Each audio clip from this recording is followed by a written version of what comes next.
प्रिय विद्यार्थियों, आप सभी का स्वागत है आपके अपने यूट्यूब चैनल जी के लोना स्टडी पर। आज हम करने वाले हैं एसएससी जीडी के लिए 25 प्लस महत्वपूर्ण प्रश्न करने वाले हैं। जीके जीएस के बहुत महत्वपूर्ण प्रश्न है। अभी 10 जनवरी से आपके एग्जाम है वो स्टार्ट है एसएससी जीडी के, एसएससी जीडी 2023 के। तो चलिए फिर स्टार्ट करते हैं। बहुत महत्वपूर्ण प्रश्न होने वाले हैं। आप एक बार वीडियो को जरूर देखिए क्योंकि इन्हीं में से प्रश्न है वो आने की संभावना है।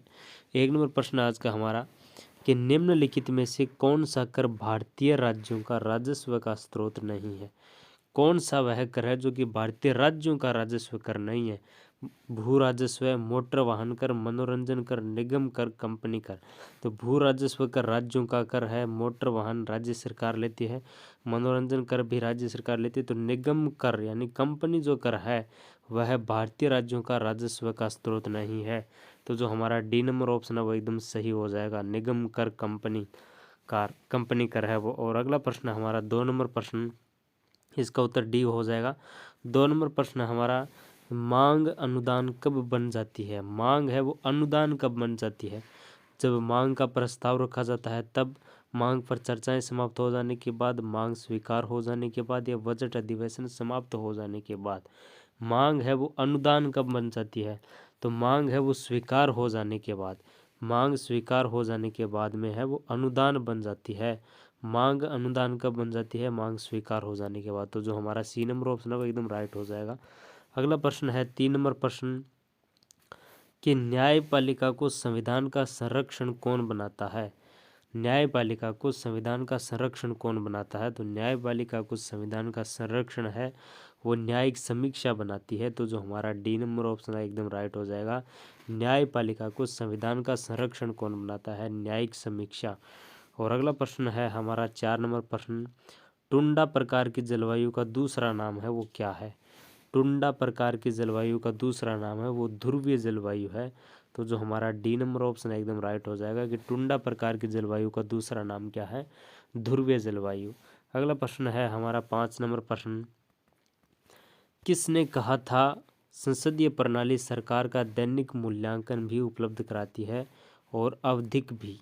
किसने कहा था कि संसदीय प्रणाली है वो सरकार का दैनिक मूल्यांकन भी उपलब्ध कराती है और आवधिक भी। तो यह डॉक्टर बी आर अम्बेडकर ने कहा था। डॉक्टर बी आर अम्बेडकर ने कहा था कि संसदीय प्रणाली है वो सरकार का दैनिक मूल्यांकन भी उपलब्ध कराती है और आवधिक भी है वो उपलब्ध करवाती है। तो ए नंबर ऑप्शन है वो हमारा सही हो जाएगा। और अगला प्रश्न हो जाएगा 6 नंबर प्रश्न हमारा कि भारत का अंतिम अंग्रेज गवर्नर जनरल कौन था। भारत का लास्ट अंग्रेज गवर्नर जनरल था वो लॉर्ड माउंटबेटन था। लॉर्ड माउंटबेटन जो कि भारत का अंतिम गवर्नर जनरल था। भारत का अंतिम गवर्नर जनरल कौन था। Lord Mountbatten. तो जो हमारा बी नंबर ऑप्शन है एकदम सही हो जाएगा। और अगला प्रश्न है 7 नंबर प्रश्न हमारे जीके जीएस के प्रश्न है वो चल रहे हैं कि मानव शरीर में भारी मात्रा में आसवन जल डालने पर लाल रक्त कोशिकाएं, मानव शरीर है उसमें भारी मात्रा में, बहुत मात्रा में आसवन जल डालने पर लाल रक्त कोशिकाएं हैं वो सूज जाती है और फूट जाती है। तो जो हमारा सी नंबर ऑप्शन है एकदम सही हो जाएगा कि मानव शरीर में भारी मात्रा में अगर हम आसवन जल डालेंगे तो जो लाल रक्त कोशिकाएं हैं वो सूज जाती है और फूट जाती है। तो जो हमारा सी नंबर ऑप्शन है एकदम सही हो जाएगा। और अगला प्रश्न है हमारा 8 नंबर प्रश्न कि नाभिकीय रिएक्टर में इस्तेमाल किए जाने वाला ईंधन है वो कौन सा है। नाभिकीय रिएक्टर में इस्तेमाल किए जाने वाला जो ईंधन है वो यूरेनियम है। यूरेनियम का नाभिकीय रिएक्टर में इस्तेमाल है वो किया जाता है यूरेनियम। तो जो हमारा सी नंबर ऑप्शन है वो एकदम सही हो जाएगा। नाभिकीय रिएक्टर में इस्तेमाल किया जाने वाला ईंधन है यूरेनियम। अगला प्रश्न है हमारा 9 नंबर प्रश्न कि खालिस्तान के बनने से संग्रहित रक्त है वो भूरा हो जाता है। खालिस्तान के बनने से संग्रहित रक्त है वो भूरा हो जाता है। मिथेमोग्लोबिन है, मिथेमोग्लोबिन है वो बनने के बाद, मिथेमोग्लोबिन बनने से संग्रहित जो रक्त है वो भूरा हो जाता है। तो जो हमारा बी नंबर ऑप्शन है वो एकदम सही हो जाएगा। मिथेमोग्लोबिन है उसके बनने से संग्रहित जो रक्त है वो भूरा हो जाता है। और अगला प्रश्न है हमारा 10 नंबर प्रश्न, प्रकाश संश्लेषण की क्रिया में किस प्रकार का प्रकाश सबसे अधिक प्रभावशाली होता है। प्रकाश संश्लेषण की क्रिया में किस प्रकार का प्रकाश है वो सबसे अधिक प्रभावशाली होता है। तो लाल प्रकाश है वो सबसे अधिक प्रभावशाली होता है। अगर प्रकाश संश्लेषण की क्रिया द्वारा पेड़ पौधे हैं वो भोजन प्राप्त करते हैं।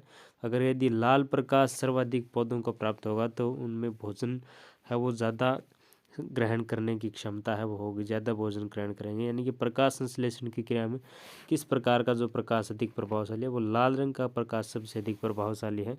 और अगला प्रश्न है हमारा 11 नंबर प्रश्न कि टीकाकरण रोगों की रोकथाम में मदद करता है, क्योंकि यह टीकाकरण है वो किया जाता है। टीकाकरण रोगों की रोकथाम में मदद करता है क्योंकि यह शरीर में प्रतिरोधक शक्ति है वो पैदा करता है। टीकाकरण है वो रोगों की रोकथाम में मदद करता है, रोग है उनकी रोकथाम में मदद करता है क्योंकि टीकाकरण के द्वारा शरीर में प्रतिरोधक शक्ति है वो पैदा होती है। तो जो हमारा बी नंबर ऑप्शन है वो एकदम राइट हो जाएगा। और अगला प्रश्न है हमारा 12 नंबर प्रश्न आज का कि यदि आप गोलकोंडा किला को देखने जाते हैं, यदि आप गोलकोंडा किला को देखना चाहते हैं तो निम्नलिखित में से किस राज्य में आपको जाना पड़ेगा। सीधी सी बात यह है कि गोलकोंडा किला है वो कौन से राज्य में है। गोलकोंडा किला है वो आंध्र प्रदेश में है। तो जो हमारा सी नंबर ऑप्शन है वो एकदम राइट हो जाएगा कि गोलकोंडा किला अगर आप देखना चाहते हैं तो कौन से राज्य में आपको जाना पड़ेगा, आंध्र प्रदेश में। यानी गोलकोंडा किला कहाँ पर है, आंध्र प्रदेश में। और अगला प्रश्न है हमारा 13 का हमारा भारतवर्ष का सबसे बड़ा सभा भवन श्री समुखानंद हॉल कहाँ पर स्थित है। भारतवर्ष का सबसे बड़ा सभा भवन श्री षणमुखानंद है वो मुंबई में स्थित है। तो जो हमारा बी नंबर ऑप्शन है एकदम राइट हो जाएगा। भारतवर्ष का सबसे बड़ा भवन श्री षणमुखानंद है वो हॉल कहाँ पर है, मुंबई में। अगला प्रश्न है 14 नंबर प्रश्न की किस पेशवा को नाना साहिब के नाम से भी जाना जाता है। कौन से पेशवा को नाना साहिब के भी नाम से भी जाना जाता है। तो बालाजी बाजीराव को नाना साहिब के नाम से जाना जाता है। तो जो हमारा बी नंबर ऑप्शन है एकदम राइट हो जाएगा। 15 नंबर प्रश्न आज का हमारा जर्मनी में प्रयोग में की जाने वाली मुद्रा कौन सी है। यानी कि जर्मनी में कौन सी मुद्रा उपयोग में ली जाती है। तो जर्मनी में यूरो उपयोग में ली जाती है। तो जो हमारा सी नंबर ऑप्शन है वो राइट हो जाएगा। अगला प्रश्न है विश्व का दूसरा सबसे बड़ा महाद्वीप कौन सा है। विश्व का पहला सबसे बड़ा महाद्वीप एशिया, विश्व का दूसरा सबसे बड़ा महाद्वीप अफ्रीका। तो जो हमारा सी नंबर ऑप्शन है एकदम राइट हो जाएगा। और अगला प्रश्न है 17 नंबर प्रश्न की गांधी जी ने अखिल भारतीय खिलाफत कमेटी के अधिवेशन की अध्यक्षता कब की। गांधी जी ने अखिल भारतीय खिलाफत कमेटी की अधिवेशन की जो अध्यक्षता है वो 23 नवंबर 1919 को की। 23 नवंबर 1919 बी नंबर ऑप्शन हमारा राइट हो जाएगा। गांधी जी ने अखिल भारतीय खिलाफत कमेटी के अधिवेशन की अध्यक्षता कब की, 23 नवंबर 1919 में। अगला प्रश्न है हमारा 18 नंबर प्रश्न की कौन सा अधिकार सर्वोच्च न्यायालय को प्राप्त है। कौन सा अधिकार है जो कि सर्वोच्च न्यायालय को प्राप्त है। तो राजनीतिक पुनरीक्षण का अधिकार प्राप्त है सर्वोच्च न्यायालय को, न्यायिक पुनरीक्षण का भी अधिकार प्राप्त है, कानूनी पुनरीक्षण का भी। तो इनमें से सभी वाला ऑप्शन है वो हमारा सही हो जाएगा। सर्वोच्च न्यायालय को कौन कौन से अधिकार प्राप्त है, राजनीतिक पुनरीक्षण के, न्यायिक पुनरीक्षण के, कानूनी पुनरीक्षण के। तो इनमें से सभी वाला ऑप्शन हमारा राइट हो जाएगा। अगला प्रश्न है 19 नंबर प्रश्न कि बेटफ्रेड विश्व स्नूकर चैंपियनशिप 2020 को किसने जीता। बेटफ्रेड विश्व स्नूकर चैंपियनशिप 2020 को किसने जीता। तो रोनी ओ सुलिवान ने बेटफ्रेड विश्व स्नूकर चैंपियनशिप 2020 को जीता था। रोनी ओ सुलिवान ने, किसने जीता, रोनी ओ सुलिवान ने। और अगला प्रश्न है हमारा 20 नंबर प्रश्न है वो बीएसएफ का नया महानिदेशक है वो किसे बनाया गया। बीएसएफ का नया महानिदेशक राकेश अस्थाना को बीएसएफ का नया महानिदेशक है वो बनाया गया। अगला प्रश्न है निम्न में से किस क्रिकेटर को 2020 में राजीव गांधी खेल रत्न पुरस्कार दिया गया। निम्न में से किस क्रिकेटर को 2020 में राजीव गांधी खेल रत्न पुरस्कार दिया गया। रोहित शर्मा को 2020 में राजीव गांधी खेल रत्न पुरस्कार है वो दिया गया। अगला प्रश्न है भारत ने पहली बार भारी वजन वाला टॉरपीडो नवंबर 20 में लॉन्च किया, उसका नाम क्या है। भारत में पहली बार भारी वजन वाला टॉरपीडो को नवंबर 2020 में लॉन्च किया गया, उसका नाम है वरुणास्त्र। भारत ने पहली बार भारी वजन वाला टॉरपीडो को नवंबर 2020 में लॉन्च किया, उसका नाम है वो वरुणास्त्र है। और अगला प्रश्न है हमारा 23 नंबर प्रश्न, किस भारतीय खिलाड़ी को कर्नाटक सरकार द्वारा एकलव्य पुरस्कार से सम्मानित किया गया?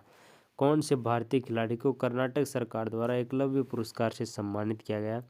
के एल राहुल को भारतीय सरकार के यानी कर्नाटक सरकार के द्वारा एकलव्य पुरस्कार से सम्मानित किया गया के एल राहुल को। और अगला प्रश्न है हमारा 24 नंबर प्रश्न, कि किस स्थान पर विवेकानंद स्मारक है वो स्थित है?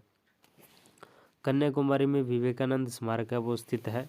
अगला प्रश्न है 25 नंबर प्रश्न, कि भारतीय प्रमुख बंदरगाहों में से कौन सा प्राकृतिक बंदरगाह नहीं है? भारतीय प्रमुख बंदरगाहों में से कौन सा प्राकृतिक बंदरगाह नहीं है?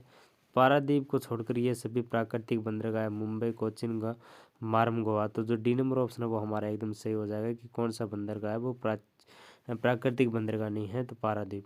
तो उम्मीद करता हूँ आपको ये 25 प्रश्न बहुत महत्वपूर्ण लगे होंगे, बहुत महत्वपूर्ण प्रश्न है। आज का ये वीडियो आपको अच्छा लगा होगा। अगर वीडियो अच्छा लगा तो लाइक करना, चैनल को सब्सक्राइब करना। और ये प्रश्न है वो बहुत महत्वपूर्ण है, आपको इन प्रश्नों को याद ज़रूर से रखना है। Thank you for watching video.